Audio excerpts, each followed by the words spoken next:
dinners, Masonic ceremonies, weddings, and a few appearances on the stage. Most of us here will have been entertained, sometimes a little shocked, by one of his speeches, and so I felt it only fitting that I should stand here today and speak with, I promise, fewer risky puns, in tribute and on behalf of my family. Anthony, Tony, babe, baby, sir, dad, daddy, granddad. It's extremely difficult to piece together the life of a man who had a kaleidoscopic identity. I know it is something that he also struggled with at times over his life. Someone who was equally at home amongst 72,000 people at Twickenham, as with a pint, a pen and the paper on his own in the pub. I very much hope, therefore, that there is a little something here for everyone. Dad was born in Reigate to Roland, Betty and brother John, and enjoyed a childhood filled with a large extended family of aunts, uncles, cousins, and holidays to visit grandparents in Workington, Norfolk and Wiltshire. It's lovely to have so many of those Earls and Lees here and watching online today. As he grew up, he attended Holmesdale Primary School around the corner from Birkheads Road and St Mary's, where he and John were choir boys.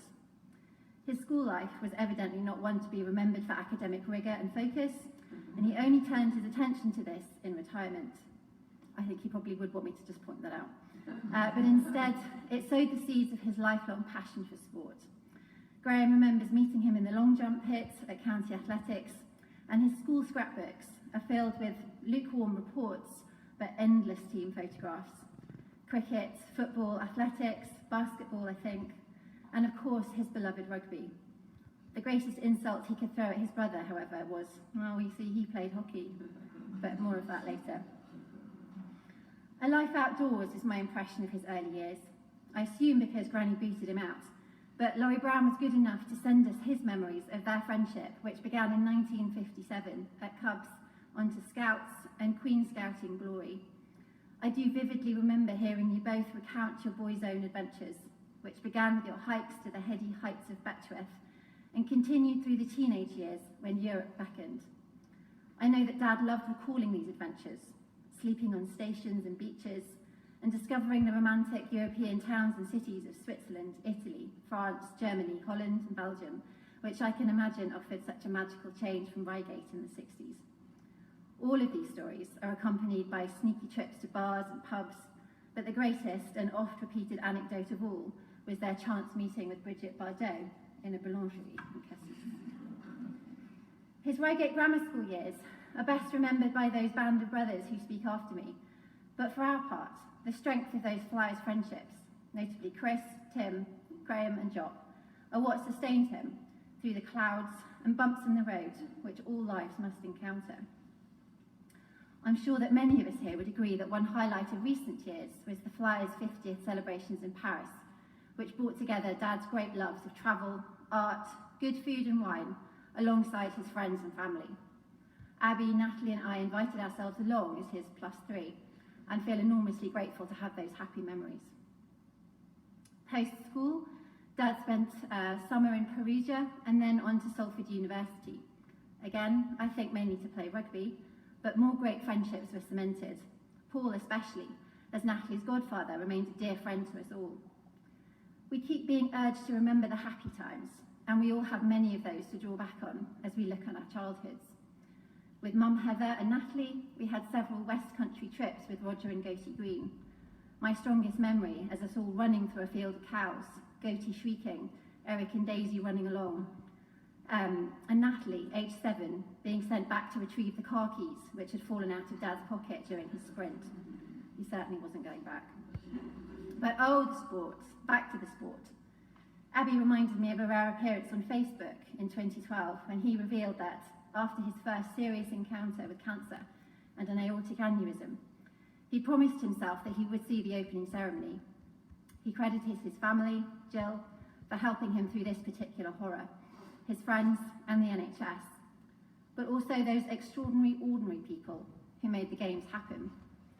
This post highlighted the passion and deep emotion he could often only communicate through sport and showed just how much the Olympics meant to him. He applied for every event he could, but truly God was on his side as he was there on Super Saturday. And best of all, so was our Jess, his most treasured sporting hero. His pilgrimage to Alges's golden postbox, the zenith of his adoration. His love of sport was passed on, and we spent many Saturday afternoons at the Stoop, in the Pope's Grotto, as well as at Old Trafford, the Oval, Sandown, Kingston Park, Don Valley, to name a few. His talent and a fierce devotion, which could easily bring forth tears, certainly lives on in his grandsons. Indeed, he had begun their education in the gentle art of sledging, or banter, and he delighted in sending photoshopped images of their footballing heroes in the wrong kit. Kylian Mbappe is a gunner, you get the picture. Sent with a wicked twinkle, but received by Charlie and Harry with a matching joy of the absurd. He was politically active all his life, and the chaos of recent weeks would have both infuriated and delighted him. He did, however, just qualify for a Rishi refund on his gas bill, which was another target.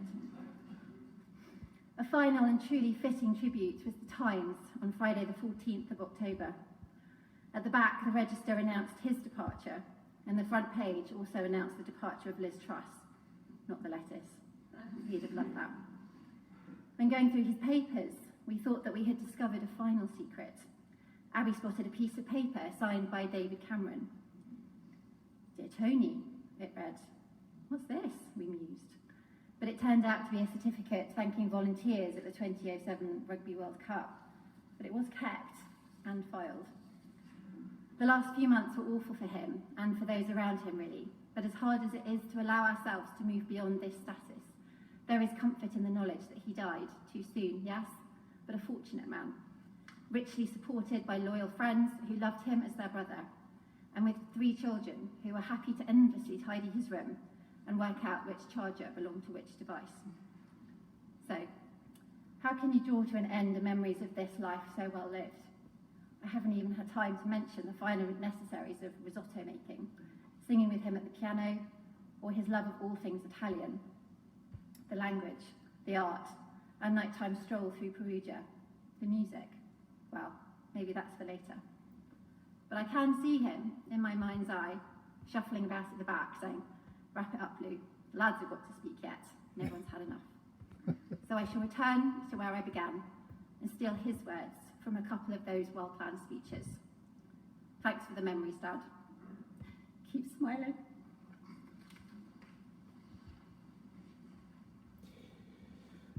Thank you, Lucy.